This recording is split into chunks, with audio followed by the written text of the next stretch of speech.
So hello everyone and welcome back to our channel. And guys, आज के video में पंचमुखी हनुमान जी की ड्राइंग को कंप्लीट करूंगा। And in this video I am going to cover the background and उसके लिए I am using here DOMS oil pastel. So let's start the video.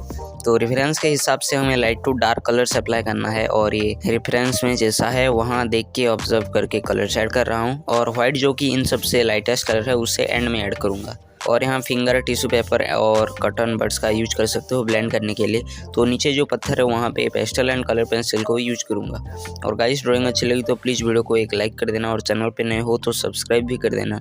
और अगर आप भी मेरे साथ अपना आर्टवर्क इम्प्रूव करना चाहते हो तो बेल आइकन को ऑल पर सेट कर देना, साथ में मिलके करेंगे इम्प्रूव। तो वीडियो आगे देखो कैसे मैं ड्रॉ कर।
सो गाइस, ड्राइंग हो चुके हैं कंप्लीट एंड कमेंट में इस ड्राइंग के आउट ऑफ 10 रेटिंग दे देना प्लीज़। और मिलते हैं एक और नए ड्राइंग के साथ। Till then bye, keep loving and दिल से thank you so much for watching.